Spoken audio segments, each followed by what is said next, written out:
So hey guys, welcome back to the channel. आज की इस वीडियो में बात करने वाले हैं कि अगर आप क्रेडिट कार्ड पे नो कॉस्ट ईएमआई पे प्रोडक्ट परचेस करते हो तो उसका इंस्टॉलमेंट कैसे कट होता है, किस तरीके से इंस्टॉलमेंट को पेड करना है, कितने तरीके के एक्स्ट्रा आपको चार्जेस पेड करने होते हैं, इस वीडियो में डिटेल में कवर करेंगे। प्लीज वीडियो को जो जरा एक लाइक कर दीजिएगा, क्योंकि आप एक लाइक से काफी ज्यादा मोटिवेशन मिलता है। और लेटेस्ट अपडेट ऑफर के लिए आप हमारा टेलीग्राम चैनल ज्वाइन कर सकते हो, लिंक आपको डिस्क्रिप्शन में मिल जाएगा। So let's get straight to the video. तो सबसे पहली बात, ये वीडियो पार्ट 2 है। आपको पार्ट 1 सबसे पहले देखना पड़ेगा, क्योंकि पार्ट 1 में मैंने लाइव आपके सामने क्रेडिट कार्ड पे नो कॉस्ट में प्रोडक्ट परचेस करके दिखाया है। तो उसी प्रोडक्ट का हम लोग एग्जांपल लेके इस वीडियो को कवर करेंगे कि कैसे उस प्रोडक्ट का इंस्टॉलमेंट कट रहा है, कितने तरीके का एक्स्ट्रा चार्ज मेरे को पेड करना पड़ रहा है। तो मेक श्योर करिए पहले इस वीडियो को चेकआउट करिए, तभी आपको ये वीडियो समझ में आ जाएगा। तो पार्ट 1 वीडियो का लिंक आपको डिस्क्रिप्शन में मिल जाएगा, पहले उस वीडियो को आप चेकआउट कर लीजिए। तो एज्यूम करके चलते हैं कि आपने पार्ट 1 देख लिया है, तो पार्ट 2 हम लोग यहां से डिटेल में कवर करते हैं। तो हमने जब प्रोडक्ट परचेस किया था तो उस समय कोई भी ऐसा नोटिफिकेशन मेरे को नहीं मिला था, ना बैंक की तरफ से और ना ही अमेज़न की तरफ से, कि आपका ईएमआई में सामान परचेस हुआ है, क्योंकि हमारा पूरा क्रेडिट कार्ड से एक ही बार अमाउंट कट हो गया था, जैसा कि मैंने आपको पार्ट 1 में बताया। लेकिन 3 से 4 दिन के बाद आपको अमेज़न एक मेल करेगी, आपको मेल में चेकआउट करना पड़ेगा। उस मेल में देखिए इस तरीके का डिटेल मेंशन रहेगा, उसमें सारा डिटेल रहेगा कि आपने जो भी परचेस किया है वो उसका समरी दिखा दिया जाएगा। जैसे कि आप देख सकते हैं यहाँ पे समरी दे दिया गया है, 3-4 यहाँ पे पॉइंट्स भी हाईलाइट किया जाएगा, जो कि काफी इंपॉर्टेंट पॉइंट है। तो अभी मैं यहां से डिटेल में कवर करता हूं कि कैसे अब मेरा ईएमआई कट रहा है और कितना एक्स्ट्रा मेरे को चार्जेस पेड करना पड़ रहा है। तो मेरे मोबाइल फोन का प्राइस था 42,999 रुपया, लेकिन कैशबैक वगैरह मिला करके फोन का प्राइस हमारा बना था 41,249 रुपया। तभी आप एज्यूम करके ये चलना कि हमारे फोन का प्राइस है 41,249 रुपया। तो यहाँ पे डिटेल में ये भी मेंशन कर दिया गया है कि आपने 6 मंथ का नो कॉस्ट ईएमआई लिया है, तो आपका 1 मंथ का जो इंस्टॉलमेंट कटना होगा वो 6,874 रुपीज होगा। देखो यहाँ पे 6,874 रुपया इंटू 6 यहाँ पे लिखा गया है, यानी कि आपको हर मंथ 6,874 रुपये का इंस्टॉलमेंट पेड करना है। तो अगर आप 6,874 इंटू 6 करते हो तो आपका मोबाइल फोन का प्राइस निकल जाएगा, जो कि 41,249 होगा। ये बेसिक सी बात था, मैंने यहाँ पे कवर कर दिया।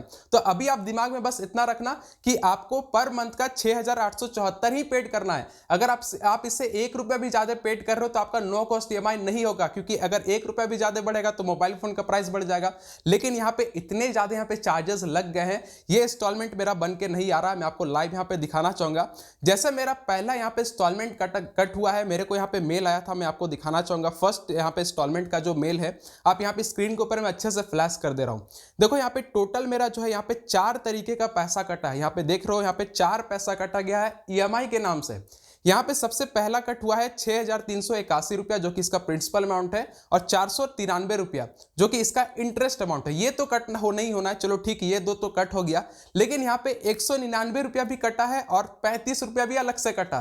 तो अगर मैं ये चारों को ऐड करता हूं तो मेरा 1 मंथ का इंस्टॉलमेंट 7,000 से भी ऊपर हो गया, जो कि हमारा 6,000 समथिंग कुछ कटना था, लेकिन 7,000 से ऊपर का यहाँ पे हमें यहाँ स्टेटमेंट आ गया है। तो अब यहाँ से समझो कि कैसे पैसे यहाँ पे कट हो रहा है। यहाँ पे क्लियरली मेंशन्ड है कि 199 रुपया जो काटा गया है वो एज अ प्रोसेसिंग फी आपसे पहले मंथ का यहाँ पे लिया गया है, और 35 रुपया जो अलग से काटा गया है वो आपका जो प्रोसेसिंग फी है उसमें जो है जीएसटी 18% जोड़ दिया गया है। यानी कि इससे ये चीज क्लियर हो जाता है कि पहला इंस्टॉलमेंट जो आपका कट होगा वो आपका जो भी इंस्टॉलमेंट रहेगा उसमें आपको 199 रुपया यहाँ पे प्रोसेसिंग फी देना ही देना है, और प्लस वहां पे 18% का भी जीएसटी देना है। तो ये 199 एचडीएफसी बैंक ने लिया है, सभी बैंक का यहाँ पे अलग है, किसी का 99 है, किसी का 149 है, वो आपको देखना पड़ेगा। तो पहला इंस्टॉलमेंट जो कटेगा उसमें आपको ये 2 चार्ज ऐड होकर आएगा ही आएगा कि 199 रुपया प्रोसेसिंग फी और 35 रुपया का यहाँ पे जीएसटी लग गया मेरे को। तो ये हो गया हमारा पहला इंस्टॉलमेंट। तो चलो जी, पहला इंस्टॉलमेंट कट गया तो ये हमें चार्जेस पता चल गया।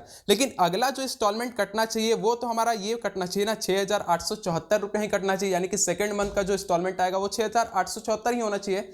लेकिन देखो सेकंड मंथ का भी आपको स्टेटमेंट दिखा रहा हूं, सेकंड मंथ भी इतना नहीं कटा है, इससे ज्यादा ही कटा है। तो देखो यहाँ पे सेकंड मंथ का स्टेटमेंट में दिखा रहा हूं। सो कि अभी आप मेरा सेकंड मंथ का स्टेटमेंट देख सकते हो। यहाँ पे 6,460 रुपया ये तो आपका प्रिंसिपल अमाउंट हो गया, और 414 रुपया इंटरेस्ट अमाउंट हो गया। ये तो चलो कटना ही था, लेकिन इसमें देखो 88 रुपीज का फिर से अलग से एक जीएसटी भी जुड़ गया, यानी कि सेकंड मंथ का भी इंस्टॉलमेंट कटा, उसमें भी 88 रुपीज का मेरे को जीएसटी यहाँ पे जोड़ दिया गया, यानी कि 18% समथिंग का जीएसटी भी जुड़ गया। तो यहां से ये क्लियर होते जा रहा है कि जब भी आप क्रेडिट कार्ड से नो कॉस्ट ईएमआई में सामान परचेस करोगे तो वो नो कॉस्ट ईएमआई एकदम नहीं होगा। सो लोग सामान परचेस करते हैं नो कॉस्ट ईएमआई समझ करके, लेकिन इतने सारे चार्जेस अंदर का लोगों को पता नहीं होता है। बाद में स्टेटमेंट जब आता है तो इस तरीके का चार्ज ऐड होकर के आता है, तो लगता है कि भाई बैंक हमें एक्स्ट्रा यहाँ पे चार्ज कर रही है। तो मैं भी बोल सकता हूँ कि इनिशियली में ये नो कॉस्ट ईएमआई बिल्कुल नहीं होता है, क्योंकि 600-700 रुपया एक्स्ट्रा आपको देना ही पड़ेगा चार्जेस के नाम के लिए। अब मैं आपको कुछ बताना चाहूंगा। देखो, अमेजोन ने पहले ये चीज नहीं करता था, अब अमेजोन बहुत ही अच्छी तरीके से आपको समझा रहा है। आपको देखो, जब ये मेल भेजेगा ना तो 4 पॉइंट लिख करके भी भेजेगा कि आपको कौन कौन से तरीके के एक्स्ट्रा चार्ज भी आपको पेड करना पड़ेगा। तो इसे हम हिडन चार्जेस नहीं बोल सकते हैं। लोग बोलते हैं कि भाई नो कॉस्ट ईएमआई में हमने सामान परचेस किया, हिडन चार्जेस लगने स्टार्ट हो गया। लेकिन ये फ्रंट से ही आपको बैंक बोलती है कि अगर आप नो कॉस्ट ईएमआई में सामान परचेस कर रहे हो तो आपको प्रोसेसिंग फी देना ही पड़ेगा, जीएसटी भी आपको देना ही पड़ेगा। ये फ्रंट में देखो मेंशन रहता है, जैसे कि शुरुआत में यहाँ पे बोला गया है। सेकंड नंबर पॉइंट आप यहाँ पे नोट करना, यहाँ बोला है कि HDFC bank will charge you a processing fee of 199 plus GST which will be build in your first EMI. यानी कि क्लियरली बोला जा रहा है कि जो आपका फर्स्ट ईएमआई रहेगा, यानी कि फर्स्ट आपका जो स्टेटमेंट आएगा उसमें 199 प्लस जीएसटी जुड़ेगा ही जुड़ेगा। और सभी बैंक का अलग होता है, किसी का 99 रुपया प्लस जीएसटी होगा, लेकिन एचडीएफसी का 199 रुपया प्लस जीएसटी है जो यहाँ पे मेंशन किया गया है।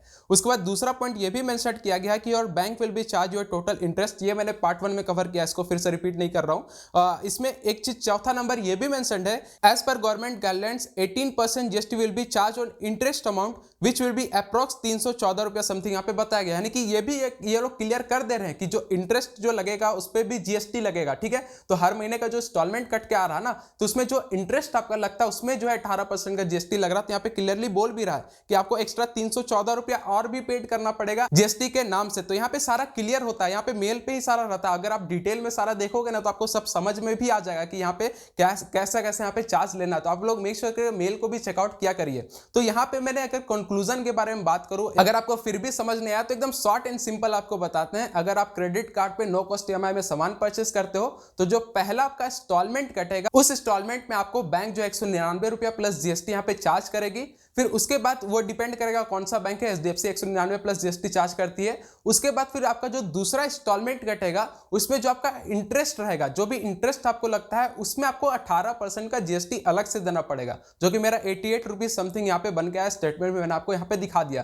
तो ये जीएसटी अमाउंट आपका जितना दिन तक का, जितना भी मंथ का आपने बनाया है ईएमआई, वो सारे मंथ में आपका 18% का जीएसटी ऐड होकर के ही आएगा। तो इस तरीके से आपका जो है credit card no cost EMI का इंस्टॉलमेंट करता है और कैसे चार्जेस लगता है, सारा मैंने आई थिंक सो डिटेल में कवर कर दिया। और एक डॉट बहुत सारे लोगों का यहाँ पे मन में रहता है कि हमें जो ये पैसा पेड करना होगा, जो इंस्टॉलमेंट पेड करना होगा, वो हम लोग पेड कैसे करेंगे? क्योंकि अगर आप डेबिट कार्ड पे ईएमआई लेते हो तो वो ऑटोमेटिक जो है आपका सेविंग अकाउंट से पैसा कट जाता है। लेकिन credit card no cost EMI या क्रेडिट कार्ड ईएमआई में क्या होता है, जो आपका क्रेडिट कार्ड होता है उसका जो बिल जनरेट होता है, जब भी आपका बिल जनरेट होगा, हर मंथ में एक बार तो जनरेट होता है, तो उसी बिल जो जनरेट होता है उसी में आपका जो ये आपने क्रेडिट कार्ड पे ईएमआई लिया है वो भी ऐड होकर के आता है। ऐसा नहीं है कि आपको अलग से इसका ईएमआई कहीं पे पेड करना है, वही क्रेडिट कार्ड के बिल में ही आपने स्टेटमेंट चेक करना है। स्टेटमेंट मैंने आपको ऐसे भी दिखाया यहाँ पे, तो स्टेटमेंट में ही वहां पे मेंशन रहेगा कि आपने क्रेडिट कार्ड पे ईएमआई लिया था, तो उसका इंस्टॉलमेंट हम लोग ऐड कर दिए हैं, जो भी चार्ज लगना था वो भी ऐड हो गया। फिर पूरा अमाउंट ऐड होकर के आपका बिल जनरेट होता है क्रेडिट कार्ड का, आपने जो भी खर्च किया होगा उस मंथ में वो भी उसी में ऐड हो जाता है। फिर पूरे अमाउंट को आपको फिर एक बार में पेड करना होता है। तो इस तरीके से credit card no cost EMI या क्रेडिट कार्ड ईएमआई का भी बिल आप पेड कर सकते हैं। बहुत सारे लोग कंफ्यूजन होता है कि अलग से कहीं पेड करना है, बैंक में जाके करना है, ऐसा बिल्कुल नहीं है। आपका क्रेडिट कार्ड का जो बिल जनरेट होता है उसी में ये ऐड होकर के यहाँ पे आता है। सो आई थिंक सो आपको सारा कुछ अब समझ आ गया होगा। तो जब भी क्रेडिट कार्ड पे कभी भी ईएमआई पे सामान परचेस करना, तो ये बात दिमाग में हमेशा रखना कि आपको एक्स्ट्रा चार्जेस पेड करना पड़ेगा, जो कि प्रोसेसिंग फी भी होगा, जीएसटी भी आपको हर मंथ के इंस्टॉलमेंट के इंटरेस्ट में आपको पेड करना होगा। तो ऐसा बिल्कुल नहीं है कि credit card no cost EMI एक नो कॉस्ट ईएमआई है, उसमें आपको चार्जेस पेड करना ही पड़ेगा। जितना का आपका प्रोडक्ट है उतना आपको पेड नहीं करना है, उससे ज्यादा ही पेड करना है, जिसका लाइव प्रूफ मैंने यहाँ पे दिखा दिया किस तरीके से चार्ज यहाँ पे दिया जाता है। तो यही था आज की वीडियो। अगर वीडियो हेल्पफुल लगा तो प्लीज वीडियो को एक लाइक कर दीजिए। इसी तरीके से इंफॉर्मेटिव वीडियोस के लिए चैनल को सब्सक्राइब कर सकते हैं, वीडियो को शेयर भी कर सकते हैं, ताकि लोगों को सारा कॉन्सेप्ट क्लियर होना चाहिए कि credit card no cost EMI या ईएमआई में किस तरीके से इंस्टॉलमेंट कट होता है। तो वीडियो को शेयर करना भी ना भूलें। और हमारा डेबिट कार्ड ईएमआई का भी वीडियो आप चेकआउट कर सकते हैं, क्योंकि डेबिट कार्ड ईएमआई में भी किस तरीके से इंस्टॉलमेंट कट होता है, कैसे सामान को परचेस करना, हमने पूरे डिटेल में लाइव प्रोसेस वीडियो बना दिया है। तो उस वीडियो का भी आपको लिंक डिस्क्रिप्शन में मिल जाएगा, उससे भी आप चेकआउट कर सकते हैं कि डेबिट कार्ड से ईएमआई कैसे लिया जाता है। तो ये थी आज की वीडियो। अगर डाउट हो तो कमेंट कर सकते हैं, रिप्लाई देने की कोशिश करूंगा। तो मिलते हैं वीडियो साथ, तब तक के लिए जय हिंद, जय भारत।